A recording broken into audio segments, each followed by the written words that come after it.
Bienvenidos al podcast DF Contrafactual con Jorge Fantuzzi. Conversaciones para entender las señales de la economía.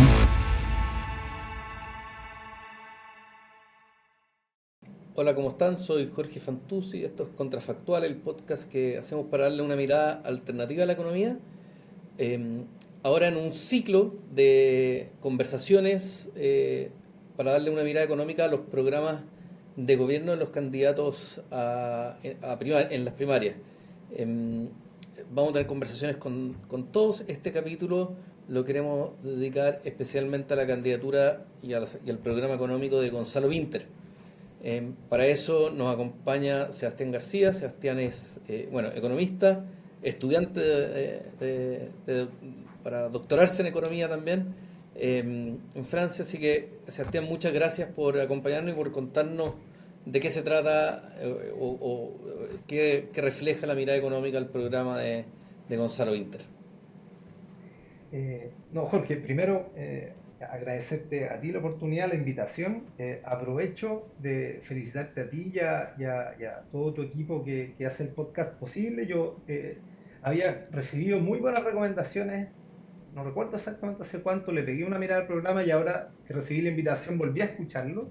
Y realmente yo creo que es importante destacar que a veces uno tiene diferencias de distinto índole, pero cuando hay un espacio para el debate de la idea, es importante recalcarlo y realmente es un muy buen podcast, yo lo recomiendo en general.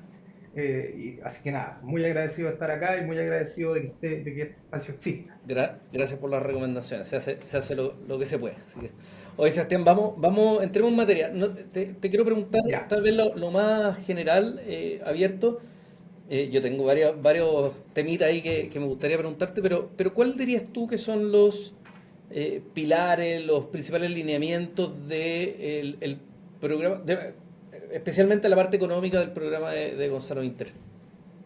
Sí. Mira, yo creo que aquí hay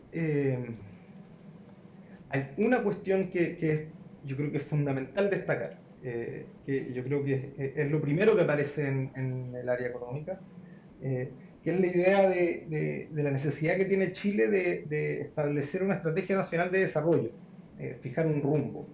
Eh, la idea en torno a la estrategia nacional de desarrollo son ideas que no son, digamos, nuevas de ahora, del 2025, sino que si uno revisa los programas presidenciales de los sectores progresistas o de centro izquierda o de centro, hasta diría, de los últimos años, partiendo desde el programa Bachelet 1, digamos, hasta el de Jasna Proboste, en general uno encuentra esta idea de que es necesario diversificar la matriz productiva, que es necesario no solamente evaluar qué producimos, sino cómo producimos, el problema de que existe un vacío relativamente generalizado de empresas de mediano tamaño en la economía chilena. En fin, estas ideas han ido tomando fuerza y han ido ocupando el espacio, digamos, durante los últimos 20 años, yo diría. Eh, y lo que hace a este programa particular y diferente al resto destacar es que esto es prioritario. Se presenta como prioritario. Chile requiere de una estrategia nacional de desarrollo porque en el fondo el desafío es doble, si se quiere. No todo el crecimiento es desarrollo económico, pero no hay desarrollo económico sin crecimiento. Entonces, es el momento en el cual revisamos esta idea, entendemos la coyuntura actual, un mundo tremendamente más inestable de lo que era hace 10 años o de lo que era el año pasado, Sí. digamos. Eh, Se vuelve necesario, yo diría fundamental, y el programa de nuestro candidato así lo recoge, la necesidad de decirle a Chile, mire, necesitamos plantear una estrategia nacional de desarrollo, hacerlo en serio, no solamente a punta de voluntad política, sino se requiere asignar recursos a esta tarea, se requiere de muchísimo diálogo, porque así como los pactos fiscales, las estrategias nacionales de desarrollo no pueden ir cambiando cada 3 años, tienen que ser compromisos amplios, de mucho diálogo, involucrando a todos los actores que participan de la actividad económica de alguna forma u otra. Y eso es fundamental hoy día. Si no, la apuesta que yo hago es, si es que no hacemos esto hoy día, en 15 años más, 20 años más, vamos a seguir teniendo la misma discusión, que estamos estancados, que la productividad no aumenta. Oye, Sebastián, entonces, si te entiendo, como para ir decantando, entonces hay un primer diagnóstico respecto de una necesidad de crecer, Sí, que tal vez eso es algo novedoso en el sector. Ahí corrígeme si me equivoco, pero un diagnóstico primero que es necesario crecer, y segundo, también un diagnóstico respecto de la necesidad de eh, eh, desarrollar políticas de desarrollo productivo y diversificación de la matriz productiva exacto, para lograr ese crecimiento. exactamente, exactamente. Mira, yo entiendo en alguna medida que para tal vez eh, que para algunos sectores o tal vez, digamos, de conocimiento más público general, eh, el crecimiento no es un elemento que digamos que haya, que uno puede identificar como transversal en la historia política de nuestro sector. Yo lo entiendo, igual creo que la historia que ha vivido este sector político ha sido de muchas urgencias muy específicas, muy particulares, distintas o alejadas del crecimiento, pero no es algo que, digamos, que estemos recién estudiando ahora, digamos. O sea, nuestro sector tiene economistas, nuestro sector tiene empresarios también, y es un problema, digamos, que nosotros, y que no solamente en nuestro sector, sino que en un sector más amplio, yo diría al menos hay consenso en la coalición, me atrevería a decir que hay consenso en la coalición de que esto es importante, fundamental, eh, y no estamos recién, digamos, abriendo el libro de texto de macroeconomía. Entonces, esto son ideas que llevamos masticando hace un buen tiempo. Lo que sí es nuevo es la relevancia, la centralidad de esto prioritario por Exactamente, parte eso del en el Estado. discurso. Exacto, exacto. Oye, Sebastián, y la pregunta que entonces como que viene encadenada es, bueno, ¿cuáles son esas políticas entonces de desarrollo productivo que quieren proponer? Porque esto, déjame alargar un poco la pregunta, porque Dale, creo que dale. este es un título que tiene muchos matices. Yo hay algunas cosas, por ejemplo, que estoy más de acuerdo, otras que no tanto, pero la bajada, ahí sí que hay varios temas que pueden diferir Sí, mucho dentro del mismo título. O sea, pueden haber miradas muy, muy, muy distintas a lo que puede eh, significar desarrollo productivo. sí, sí. Yo hace poco en una entrevista en Pulso di un- una, una metáfora futbolística que algunas personas me han celebrado, otras me han dicho que en general es buena idea mantenerse alejado de las metáforas A en mí economía, me pero encantan las metáforas y me encanta el fútbol, así que dale no. en el fondo es esta idea de que nosotros no estamos aquí, esto obviamente la Estrategia Nacional de Desarrollo tiene un componente de política industrial. Y yo sé que ese es un concepto que a veces genera mucho resquemor, porque digamos, ha habido experiencia comparada muy buena y muy mala, digamos, en torno a la idea de la política industrial. Eh, pero obviamente nosotros lo que tenemos en la cabeza es una política industrial moderna, de siglo XXI. Entonces la metáfora es, mira, el rol que nosotros tenemos pensado, digamos, que el Estado tiene que jugar acá es un rol de liderazgo y de coordinación. O sea, nosotros queremos al Estado como director técnico. No queremos al Estado, digamos, jugando en cada una de las posiciones de la cancha. Si el actor privado probablemente hace eso mejor. Eh, lo que sí es que esta idea de tener al Estado simplemente como árbitro nos parece que nos va a dejar estancados, porque el Estado puede solucionar algunas de las dificultades económicas o solucionar el problema que se genera cuando hay externalidades, etcétera.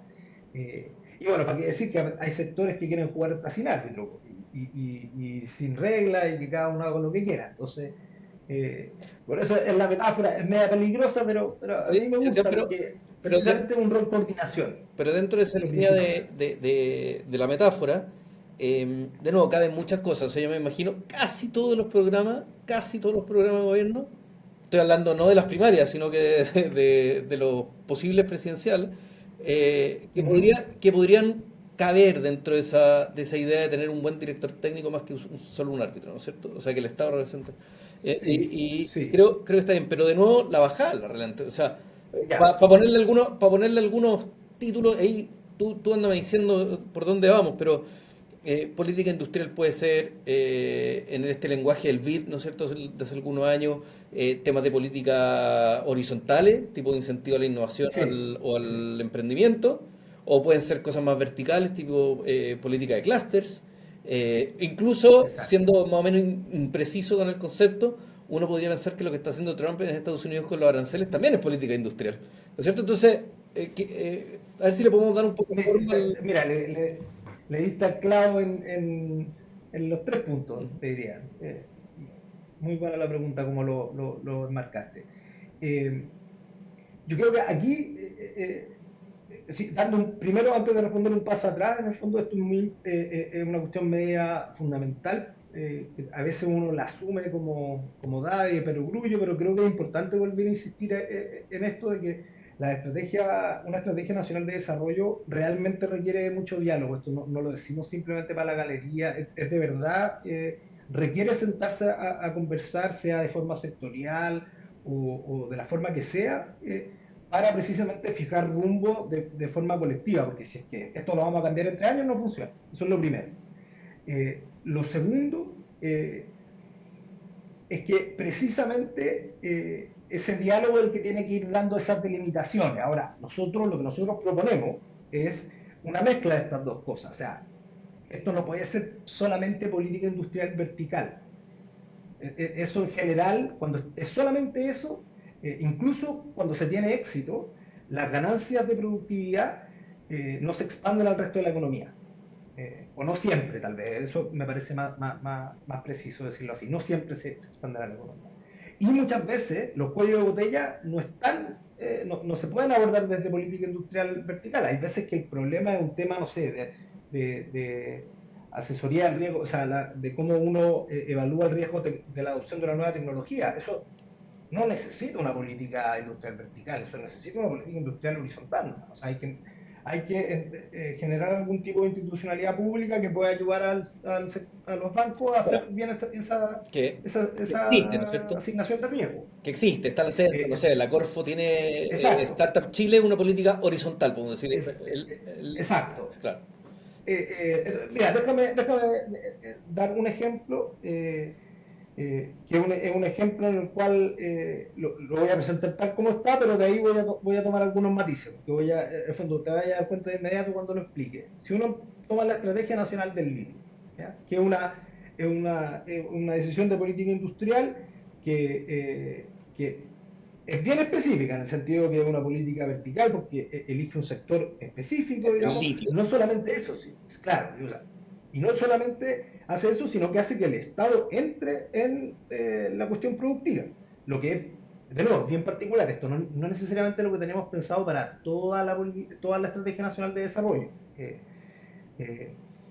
pero lo cierto es que los beneficios no solamente de hacer que el Estado entre y se asocie, me explico, no solamente que el Estado entre y diga, ya, ahora yo voy a hacer todo esto, no necesito los privados, los voy a reemplazar. No. El Estado entra, se asocia, y el cambio que se genera, porque este gobierno tomó el sector del litio sin que hubiera mucha claridad en la industria siquiera. Y en unos años de trabajo, precisamente porque en Chile ha habido infraestructura pública e institucional de este tipo, digamos, o sea, con la experiencia que lleva acumulada Corfo, etcétera, estas cosas, digamos, hay gente que sabe en Chile, que sabe cómo hacer estas cosas.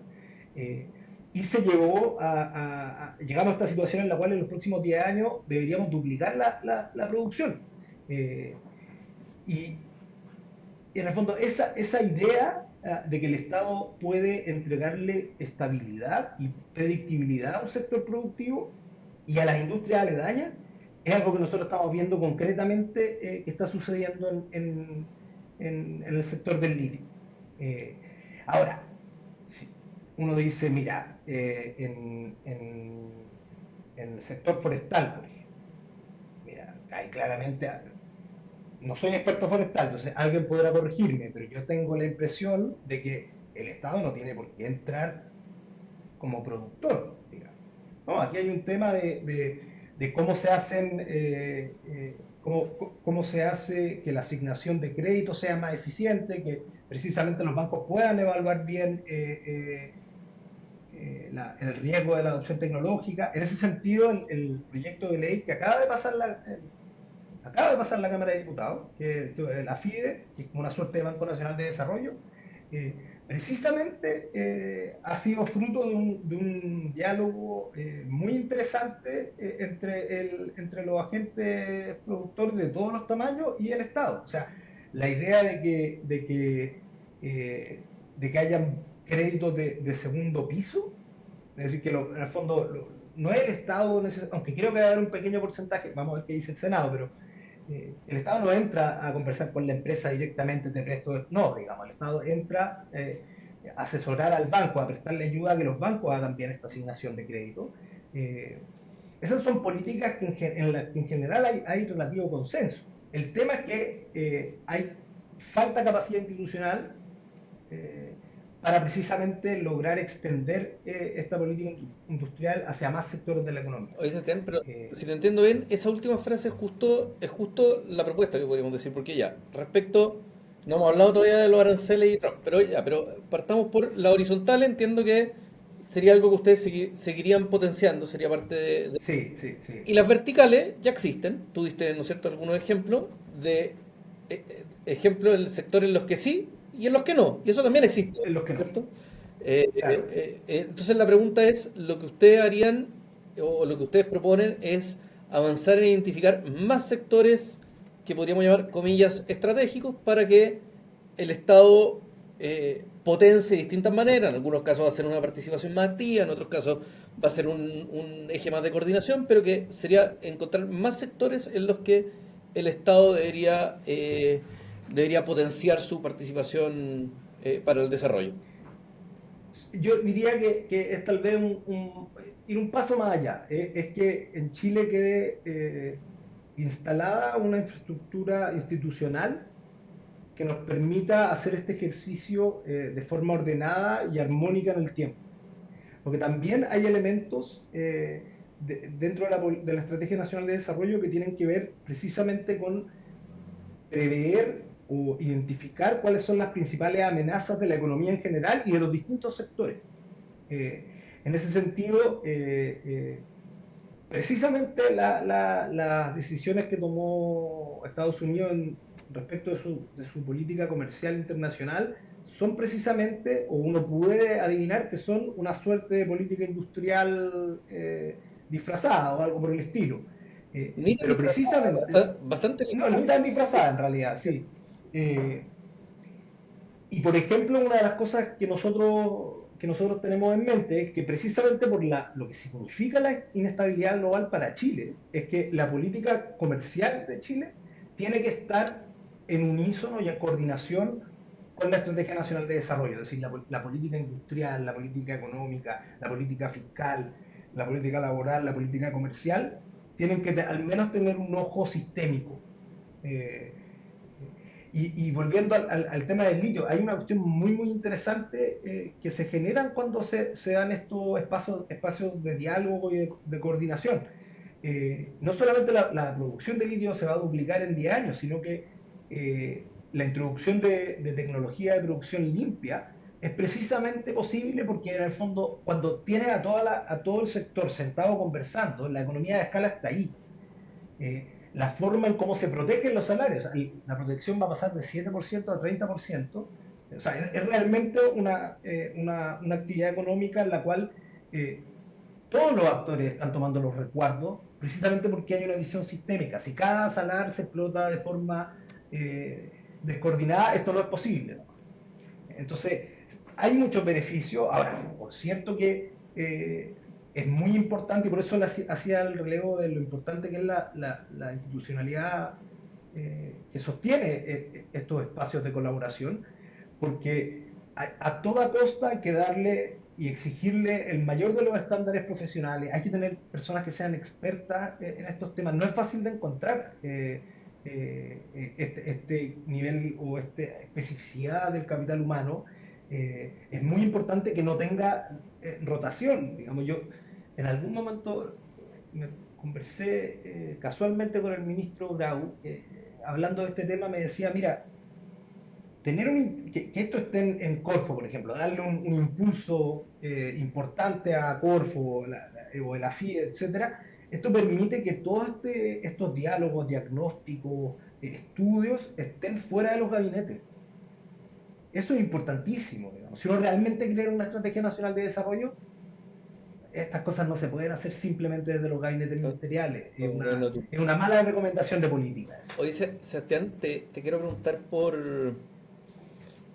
la permisología. Yo sé que todo el mundo lo está Sí, comentando, ya parece cliché, lo voy a comentar probablemente en los 4 capítulos, dale, dale. pero es, para decirlo de la manera más clara posible, eso también se puede enmarcar dentro de una política industrial, ¿no es cierto? O sea, si queremos desarrollar la política que sea con una permisología excesiva, pongámosle el adjetivo para enmarcarlo, no se puede realizar, así de simple, pero, y esta es la pregunta, sabemos que esto tiene un trade-off, ¿eh? Y esto tiene un trade-off Claro. que es político, ¿eh? Y aquí lo pregunto dentro de la campaña del diputado Winter como parte también de la coalición de gobierno y lo que ha significado, por un lado, los intentos, ¿no es cierto? Sobre todo el ministro Grau que tú estás diciendo de ir reduciendo la permisología, pero por otro lado el mismo gobierno, no sé, mandando estas solicitudes de corredores biológicos para no me acuerdo qué reptil, y deteniendo inversión, por ejemplo, en infraestructura de salud súper necesaria. Entonces, bueno, hay una contradicción. ¿Qué es lo que propone el programa de gobierno del diputado Winter en esta materia para ver si se soluciona el problema? Sí, es una buena pregunta. Es una pregunta difícil, pero a eso vinimos, digamos. Eh, el, el- el esfuerzo que estamos haciendo, digamos, de presentar cosas como con prioridad, me explico, como darle, no solamente una lista de supermercados de medidas que nos gustaría implementar, no, en el fondo la idea de ponerle, de darle rango prioritario a algunas ideas versus otras, es precisamente en esa lógica de que, mira, hay problemas difíciles en Chile, de difícil solución, problemas complejos, y la permisología es precisamente uno de ellos. Entonces, bienvenida a la pregunta. Pues, lo primero, reconocer no solamente la magnitud del problema, sino su complejidad. Eso es lo primero. En el fondo, en Chile yo tenía un dato que son como 300 permisos en algo así como 40 organismos, permisos, digamos, relativo a uso frecuente o requerimientos frecuentes, ¿okay? Eh, en como 40 organismos. Entonces, los tiempos de tramitación estimados son superados, perdón, los efectivos son 300 veces, 300% el tiempo de tramitación estimado. Entonces es evidente que hay un problema. Eh, a todas luces hay un problema. Por lo menos sí, Eh, incertidumbre. O sea, si tú vas a presentar un proyecto y no sabes si te va a to- demorar el 300%, totalmente. 100%, uff, qué difícil se Y, hace invertir. exactamente, y es más que eso, porque leí esta estimación, no leí completo el estudio, tal vez debería pegarme ese chapuzón más profundo, pero que CEP estimaba que era algo así como un costo de 7,3% del PIB, o más bien una suerte de 0,7% de crecimiento extra que habría, algo así. Eh, entonces es evidente que hay un problema. Y más que simplemente un problema, hay una suerte de desorden institucional, si se quiere, porque no puede ser que hayan tantos permisos, me explico, y en tantos lugares separados. Es decir, hay una suerte de laberinto acá. Eh, y eso hay que actualizarlo, hay que transformarlo. A mí me gusta la, la, la, el proyecto de ley que presentó este gobierno en el sentido de que pone la pelota en la cancha del Estado regulador, digamos, del Estado árbitro. Y dice, bueno, si hay silencio administrativo, entonces eso quiere decir que estamos con luz verde. El Estado no puede tomarse para siempre, o no puede tomarse en los plazos que simplemente al aparato estatal le acomodan para responder a las solicitudes de permiso, especialmente de inversión estratégica, crítica o sensible, especialmente en esos sectores. Eh, Ahora, eso por un lado. Por otro lado, y esto hay que ser y es precisamente en espacios como este que se puede tener esta conversación, digamos, con espacio para el debate, etcétera. Lo segundo es que estamos en esta situación porque la regulación también tiene un objetivo Exactamente. importante y positivo para el mercado, digamos. O sea, la regulación también protege nuestra inversión física. Hay, hay múltiples objetivos en la política pública, eso está claro. Exacto. El tema es cómo, El, sí. Lo cómo importante que quiero armonizar. recalcar de ese segundo punto es que también es importante recordar que tenemos una amenaza creciente producto de la emergencia climática, de que nuestra inversión de capital, digamos, se vea reducida todos los años porque, no sé, un incendio, una marea roja especial que de nuevo le haga daño al sector salmonero en el sur, digamos, siempre, cada vez hay más amenazas de este tipo. Entonces, la regulación también tiene una responsabilidad, no solamente de cuidar el medio ambiente y a las personas, que o sea, no debería haberlo dicho en segundo lugar, eso es fundamental, pero además tiene una responsabilidad respecto de cuidar la inversión. Eh, Porque sabemos que pueden darse casos donde el incentivo económico, digamos, puede poner en riesgo, puede generar externalidades negativas en el mismo sector o en sectores aledaños, etc. Entonces, yo me acuerdo que había un estudio de Clapes. Clapes, que decía que algo así era como que los incendios las emergencias naturales y los desastres naturales le estaban costando a Chile como algo así como 1% del PIB o algo en ese orden de Orden de magnitud. magnitud. Eh, entonces, tampoco podemos pasar a una regulación negligente.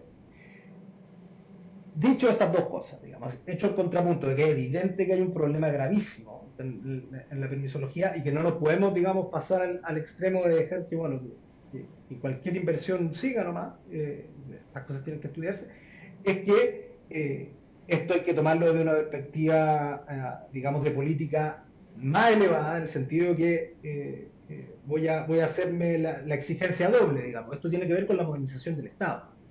Esto no es solamente un tema de cómo está hoy día ordenada nuestro sistema de regulación. Esto tiene que ver también con cómo es que funciona el aparato público. No solamente con cómo llegamos a esta situación, sino también cómo procesa el aparato público estas solicitudes, qué, qué recursos tiene para resolver los problemas o cuando, digamos, no tiene la información necesaria para aprobar o no aprobar un proyecto de inversión, digamos. Eh, y ahí yo creo que hay mucho trabajo por delante. Este otro tema donde en general los sectores de corte progresista, digamos, no están del todo cómodos, hablando de modernización del Estado. Eh, y en el fondo nosotros, lo que nosotros hacemos la apuesta de que estas cosas son fundamentales, son esenciales para llegar al desarrollo en 2050. Si no hacemos nada, vamos a tener los mismos problemas en 20 años. Oye, Sebastián, se nos está yendo el tiempo y quiero hacerte dos preguntas. Voy a ir por orden, Dale. pero no quiero dejar de hacértelas porque creo que son importantes. Una es respecto de impuestos. Yo sé que tienen una mirada y tienen una propuesta. No sé si puedes contarle un poco y puedes básicamente mostrar hacia dónde apuntan con esa propuesta. Sí, te agradezco la oportunidad porque no he tenido la oportunidad de hablar mucho de esto y me gustaría saber conocer tu reacción al respecto. Eh, Esto, de nuevo, estas son temas, digamos, que requieren de una suerte de preocupación política, digamos, a nivel de Estado, porque igual como una estrategia nacional de desarrollo, un pacto fiscal no se puede cambiar cada 3 años. Eso en el fondo es contraproducente, digamos, y lo digo, De hecho, es es contradictorio importantísimo. con el otro objetivo. Exactamente. Entonces, esto es muy importante que todos los sectores políticos entendamos que la institucionalidad de política económica que tenemos en Chile es de punta. O sea, realmente de muy buen nivel. Eh, es un lujo realmente. Y que en el fondo le hacemos daño cuando, digamos, tratamos estos temas como simplemente por unos votos más, unos votos menos, para, no sé, aparecer más en la prensa, no aparecer en la prensa, etcétera. Estas cosas requieren que las tratemos con muchísima responsabilidad y cuidado. Lo primero es, un pacto fiscal requiere ser un acuerdo político, ojalá lo más amplio posible. Porque lo que no puede pasar es que, que uno diga, ya vamos a cambiar ciertos impuestos y después los cambiamos a los 3 o 4 años. Entonces, esto es muy, muy importante, que estos tienen que ser acuerdos generales. Y lo segundo, respecto a los pactos fiscales, y aquí es donde ponemos, digamos, nosotros las ideas y los diagnósticos que tenemos sobre la mesa, con toda transparencia, es que los pactos fiscales tienen que ser percibidos como justos. Si no hay justicia, los pactos fiscales, digamos, al cabo de un tiempo, o te generan presión político-social, o, digamos, generan fragmentación en las fuerzas políticas. Entonces, con esos dos pilares sobre la mesa, digamos, nosotros decimos, lo que requiere Chile es aumentar con cuidado su carga tributaria, precisamente atendiendo que es una generalidad en la población, en la ciudadanía en Chile, que aquí la cosa no se está repartiendo de forma justa. Los más ricos en Chile, los más ricos especialmente, estoy hablando de la cola última de la distribución, digamos, no están pagando los impuestos que les corresponden. Uno revisa las tasas de pago efectivas, digamos, y la tendencia se rompe cuando no llega al 1%. ¿Me explico? Y eso es grave. ¿Es un problema, para entender, es un problema de carga o de evasión? Yo diría de elusión, porque muchos de estos mecanismos decir, son absolutamente legales. Sí, Exactamente. sí. Pero en el fondo que hay mecanismos, digamos, legales, Exacto. pero para que los ingresos más altos no paguen necesariamente los impuestos. O sea, mi pregunta es, ¿necesitamos más formas de que se pague lo que actualmente existe, incluso tal vez de fiscalización, o necesitamos aumentar la tasa de impuestos, de algunos impuestos? Sí, mira, es una muy buena pregunta, porque es una pregunta muy compleja, en el sentido de que muchas veces los efectos de, por ejemplo, tasas marginales altas no se notan en la recaudación. ¿Me explico? Muchas veces lo que genera es simplemente alinear incentivos, digamos. O sea, recuerdo que a alguien le escuché esto fue el año 2013, me acuerdo que hubo una protesta bien grande en el sector salmonero, porque una empresa, no estoy hablando de todo el sector, ni de todas las grandes empresas del sector salmonero, una empresa decidió eliminarle sacarle algo así como el queso al sándwich de almuerzo, una cuestión pero marginal absolutamente, pero que desató una protesta generalizada, digamos, en todo el sector, precisamente por solidaridad de los trabajadores con los trabajadores. Decía, mira, si es que ¿qué gerencia habrá tomado esa decisión, digamos? Pero esa obsesión por estar en el margen, optimizando y un poquitito más de eficiencia, una tasa marginal de tributación para ese nivel de ingreso relaja esas tensiones, digamos, que generan malos incentivos económicos, digamos, como la última extra vuelta de tuerca, digamos, para optimizar aún más la producción de la empresa, en el fondo le pegó directamente a los trabajadores. Entonces, hay veces que la tasa marginal alta tiene un efecto en alinear incentivos y mecanismos más difíciles de comprender que simplemente la recaudación tributaria. Pero lo particular de la propuesta en torno a los impuestos y la carga tributaria en Chile, la centralidad es que se requiere de la forma en que cómo convengamos. Aquí, primero, esto es una primaria, falta que lleguemos a noviembre, digamos, pero probablemente este es el principio que orienta la propuesta que tenemos, que es que los ricos paguen lo que tienen que pagar, digamos. No le podemos estar exigiendo a la clase media que se ponga con impuestos como lo hacen en los países desarrollados.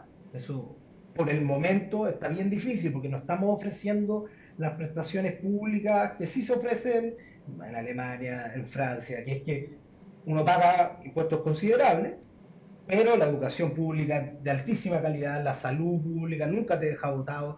Entonces, cuando seamos capaces de ofrecerle eso a la clase media, bueno, claro, ahí vamos a pedir que todos nos pongamos. Y hoy día se trata simplemente de que los que más tienen se pongan con lo que tienen que ponerse, y con eso recuperar espacio fiscal. Hoy día estamos en una situación que no es para nada crítica. El país está quebrado. O sea, el Fondo Monetario dice que los grandes desequilibrios macroeconómicos están resueltos. Moody's y Fitch le mantienen la nota crediticia a Chile, digamos. No estamos en una situación...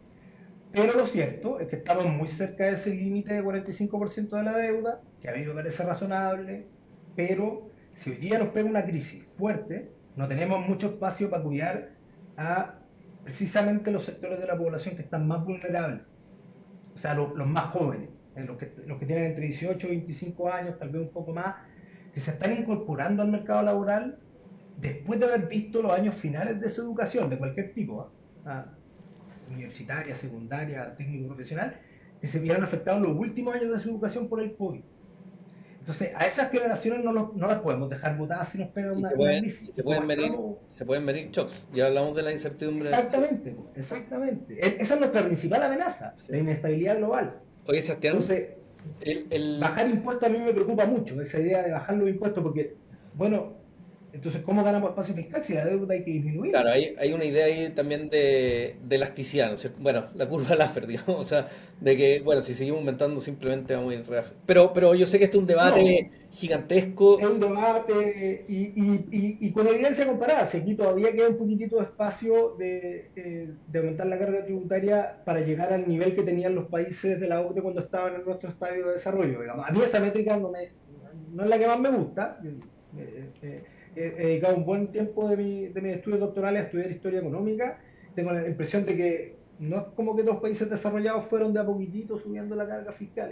Más bien es una historia de que el Estado hace la guerra y la guerra hace al Estado. Pero ya eso da para todo un debate distinto. Y siguiendo esa métrica, todavía hay un poco de espacio. Entonces, usémoslo porque es importante ganar espacio fiscal. Oye, bajar los impuestos está peligroso, mi tía.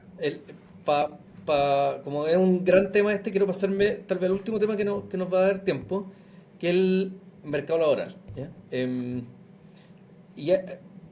Mira, te quería preguntar varias cosas, me voy a saltar ahí para que los que nos escuchan, para que sepan, hay temas con negociación colectiva ramal, esa es una buena conversación que podemos tener, pero tal vez la dejamos para más adelante. Hay una propuesta también respecto al salario mínimo. Esa es más conocida, ¿no es cierto? Sea todos los años, entonces, claro. pero también hay una propuesta, un número concreto. Te quiero preguntar por algo que es más difícil, que es el tema de la inmigración. ¿Ya? Yo, de hecho, esto ayer, dicen que los podcasts siempre tienen que ser atemporales, lo voy a decir igual, pero ayer fui bien crítico del Frente Amplio. Por todo este tema de echarle la culpa al gran empresariado de que traían incontroladamente para tener mano de obra más barata. De nuevo lo pregunto dentro de un contexto que yo sé que es un programa económico, pero dentro de un programa político de gobierno, y es que el Frente Amplio ha sido, esto es opinión mía, pero tú me puedes contradecir, ha tenido opiniones contradictorias en el tiempo de esto. O sea, en un momento era crítico de cualquier tipo de regulación y ahora, oye, no éramos nosotros, eran los grandes empresarios, parece que creemos que sí, ahora sí creemos que hay que regularlo de alguna manera. Entonces, ¿cuál es la visión al final del programa de gobierno del diputado Winter respecto de la inmigración y bueno, los efectos sociales y económicos que tiene? Ya, es una pregunta bien difícil, pero sí creo que entiendo a lo que te refieres y me parece que espero poder dar un poco de luz al respecto, porque esta es una conversación que tuvimos hace no mucho tiempo con el candidato Winter, que es un poquito más profunda que eso, pero tiene que ver en alguna medida con que este fenómeno es de magnitud enorme. O sea, los últimos 10 años, digamos, en el mundo han venido, y especialmente en Chile, han venido con una cantidad de crisis que no habíamos visto antes, o de dimensiones que no habíamos visto antes, bien críticas. O sea, yo creo que la Concertación nunca gobernó en una situación de como triple crisis simultánea, digamos, de distintas índoles. Pero entiendo el punto. Yo tengo la impresión de que el comentario del candidato apunta precisamente a que este debate, el cual por cierto tiene un diagnóstico relativamente simple en el cual ya estamos de acuerdo. Eso es súper importante. Aquí el problema, el origen de esto es que hay una dictadura en Venezuela y eso genera una diáspora que ha afectado a todos los países de la región. O sea, ahí, digamos, estamos todos de acuerdo, no es necesario. Pero lo que sí es que toda esta discusión a nosotros como sector nos ha obligado a volver a plantearnos preguntas que nosotros pensábamos que teníamos resueltas y en las que estábamos cómodos, cuando en realidad había que darle una segunda vuelta. Y tengo la impresión de que, claro, se nos achaca mucho esto bueno, pero entonces están cambiando de opinión, etcétera, cuando precisamente otros sectores de la sociedad también han cambiado de opinión. Ahora, es muy importante que esto no se trata de echarse la culpa, es la peor dinámica que hay en política, digamos. O sea, no vamos a llegar a ninguna parte con eso, pero sí rescatar que precisamente buscando, replanteándonos preguntas, hemos llegado a hacer un consenso, tal vez, no sé si un consenso, pero dar algunas luces respecto a nuestra propia reflexión política que pueden ser interesantes. Si uno mira a la derecha, digamos, liberal en el mundo desarrollado, eso no significa todas las derechas, pero la derecha liberal es efectivamente una derecha que es bien pro migración. Y si uno mira a la izquierda o a los progresistas, digamos, uno se da cuenta que en general la reflexión es más bien en torno a una posición pro-migrante, pero no necesariamente pro-migración. ¿Me explico? Ninguna de las dos cosas son un pecado en sí mismas, ni ninguna necesariamente más virtuosa que la otra. Son posiciones políticas distintas, etcétera. Y eso se ve precisamente en el desarrollo de la Unión Europea, digamos, que es esta idea de que ya vamos a tener un mercado único, libre circulación de bienes y servicios, libre circulación del capital, libre circulación del factor trabajo. Es una idea muy pro migración, digamos, mientras que los sectores, digamos, de izquierda estaban más bien siempre preocupados respecto del drama humano que genera que una persona se convierta en migrante económico o político, digamos, que es abandonarlo todo, digamos. Son situaciones tremendas. O sea, no solamente en esta parte del continente, pero en América del Norte, en África, en Europa, digamos, vemos fenómenos o sea, situaciones sociales y humanas desgarradoras. Pero tiene que ver un poco con eso, con intentar dar una discusión hacia adelante. Echarse la culpa siempre es problemático en política, pero porque precisamente es algo que nuestro sector, al cual nuestro sector nos han disparado continuamente. Siempre nos exigen que volvamos a las declaraciones que hicimos en el pasado en vez de las declaraciones que estamos haciendo sobre el futuro. Y ahí yo creo que la perspectiva que ha dado el candidato Winter es bien, yo diría que es fundamental, que es que dejemos de tirar frases, digamos, al voleo, cerrar la frontera. Eso no significa nada, es una cuestión de control de pasos fronterizos. Es otra de la complejidad. Oye, solo para defenderme, me voy a defender de mis críticas hacia ayer. Esto fue una frase bien al voleo del diputado Winter de esto es culpa de los empresarios que querían capital humano más barato. O sea, lo que quiero decir no es que se le esté, no es que esté haciendo una frase respecto al futuro y se le contraste con el pasado. Está haciendo un diagnóstico del pasado con una frase al voleo y se le contrasta con lo que él mismo decía en el pasado. Lo que yo creo es que yo creo que ahí está precisamente el punto. Bueno, que tengamos una posibilidad de convenir en algo, en el sentido, creo que es importante que todos los sectores políticos hagan una autorrevisión respecto de lo que han dicho, lo que pensaban, y sin hacer esto con ánimo de andarse sacando y disparándose lo que dijiste, lo que no dijiste, precisamente teniendo en mente el futuro. Y si me permiten una sola cosa respecto de sindicalismo, para dejarlo planteado solamente, a mí me llama mucho la atención que en general a nuestro sector especialmente, diría, siempre nos achacan que estamos obsesionados con hacer crecer el Estado, que quieren más impuestos. Y cuando uno promueve la alternativa, digamos, es decir, bueno, ya, si no vamos a tener una distribución con la acción estatal, digamos, de la tributación y el gasto y la inversión social, bueno, entonces tengamos la distribución en el mercado, o sea, pero con las instituciones que fortalezcan la posición negociadora de los trabajadores y las trabajadoras de Chile. Y en general también nos cierran la puerta a eso. Y la negociación ramal o sectorial es fundamental porque es una forma de nivelar la cancha, porque el empresariado chileno, y esto no lo digo como un pecado mortal, digo, el empresariado chileno sí se asocia sectorialmente. O sea, existe la Cámara Chilena de Construcción, existe la Sociedad Nacional de Agricultura, existe la SOFOF. ¿Me explico? Entonces,